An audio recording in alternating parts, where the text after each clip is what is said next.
Kalau sebagaimana tadi di pengantar ya memang meskipun Agustus itu naik, tapi core inflation-nya sih dalam posisi melandai gitu.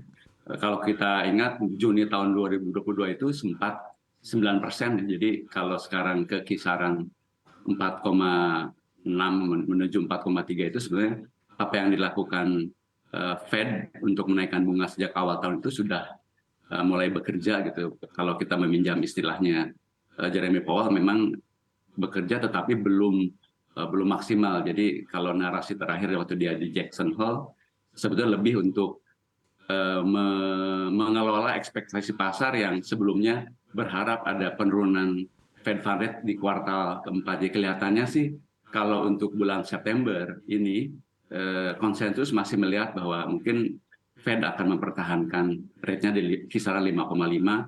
Kalaupun nanti misalnya inflasi naik karena kenaikan energi yang mendongkrak kenaikan sektor transportasi yang merupakan komponen 34% dari inflasi Amerika, kalaupun naik barangkali baru di kuartal keempat. Gitu.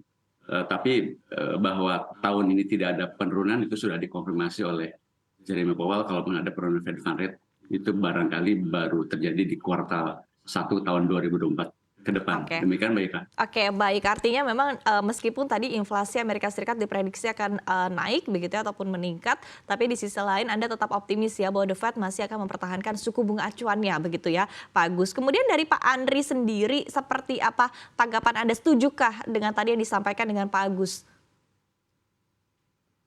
Naikkan harga energi terutama oil price ya, kalau kita lihat saja data terakhir itu menyebutkan tingkat harga minyak itu 8,9% untuk yang WTI ya, yang Brent sendiri 5,4%. Ya, ini menyebabkan sektor transportasi di Amerika Serikat. Dan yang menarik sebenarnya The Fed ya melihat juga angka core, tadi Pak Agus juga menyampaikan itu angka core itu menurun terus, dan memang dari kenaikan Fed Fund Rate selama ini sudah terlihat sebenarnya.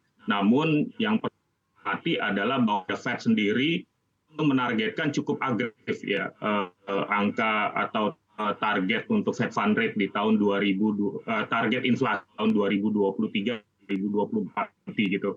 Jadi di 2023 menargetkan bahwa angka inflasinya harus come down ke arah 2%. Nah, ini yang memang menjadi concern market sendiri, bahwa walaupun memang mungkin saja di pause di September, namun potensi kenaikan masih cukup ada melihat dari angka inflasi yang headline. Kita melihat sebenarnya kalau market konsensus sampai dengan data terakhir, ini terjadi pergerakan ekspektasi cut rate-nya dari yang selama ini bergerak dari yang akhir tahun 2023, terus kemudian ke semester 1 di 2024, terutama sampai di bulan Mei. Terakhir saya lihat itu udah mulai bergerak ke bulan Juni, baru mulai ada ekspektasi pemangkasan suku bunga acuan Amerika Serikat. Ini juga sangat dipengaruhi dari pergerakan inflasi di Amerika Serikat sendiri. Demikian, Mbak. Oke, baik. Tapi dari Anda, Pak Andri, begitu ya melihatnya, apakah mungkin tadi ya seperti yang Anda sempat sampaikan begitu bahwa di September ini mungkin The Fed akan mempertahankan terlebih dahulu suku bunganya sebelum nanti akan ada kenaikan lagi di akhir tahun begitu. Ini juga seperti yang mungkin ditafsirkan juga oleh para pelaku pasar kemarin setelah simposium Jackson Hole dilakukan begitu. Nah, kemudian di satu sisi dengan angka inflasi yang diprediksi masih akan naik begitu ya. Apakah menurut Anda ada potensi untuk satu kali lagi kenaikan atau dua kali lagi kenaikan Pak Andri untuk akhir tahun ini dari The Fed? Sebenarnya kalau kita pakai target Fed Fund Rate ya di report atau di guidance di bulan Juni yang lalu, itu mereka targetnya 0,75% gitu ya. Jadi sebenarnya mereka punya ruang 25 basis kalau kita gunakan guidance-nya di bulan Juni yang lalu. Jadi trajektorinya jelas, The Fed bilang bahwa 5,75% tahun 2023 ini untuk Fed Fund Rate-nya, kemudian di-cut di 4,75, kemudian di kisaran 3-4% di tahun 2025. Gitu. Jadi kalau lihat dari data-data sangat tergantung ya dari data-data tadi inflasi di Amerika Serikat, ya memang mereka melihat bahwa apakah memang angka inflasi di bulan Agustus ini temporary, atau memang masih cukup effort ya dibutuhkan oleh the Fed untuk kemudian menaikkan supaya calming down ya inflasi di domestik Amerika Serikat sendiri.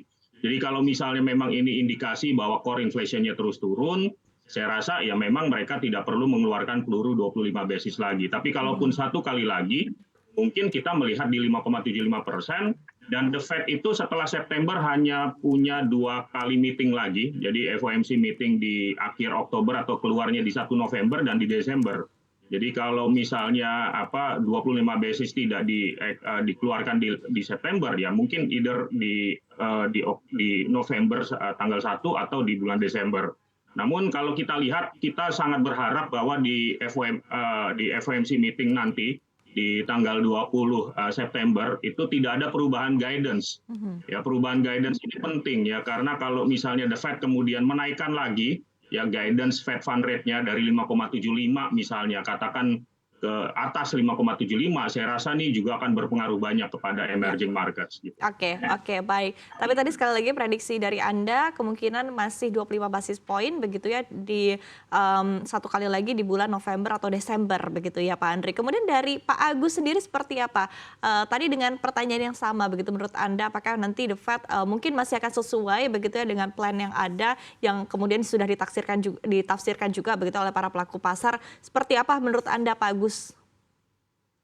Ya, kalau memang harga energi kembali naik, misalnya mendekati musim dingin, gitu, itu bisa saja untuk mengendalikan inflasi yang lebih tinggi itu Fed menggunakan tambahan 25 basis. Karena sebagaimana sering kita sampaikan bahwa mandat utama Fed itu adalah mengendalikan inflasi. Jadi sepanjang target inflasinya belum tercapai, mereka akan berupaya semua alat untuk digunakan, gitu. Karena sebelumnya kan mereka agak sedikit tertinggal ya dengan kondisi pasar pasca dibukanya kembali ekonomi setelah pandemi beberapa tahun yang lalu. Jadi kembali kalau ke konsensus, kalaupun naik di kuartal keempat 25 basis, tapi mungkin baru tahun depan bisa diturunkan karena kenaikan atau tingginya bunga juga di Amerika sebetulnya menurunkan loan growth ya, yang berakibat pada nanti pertumbuhan ekonomi juga. Di sana misalnya harga sewa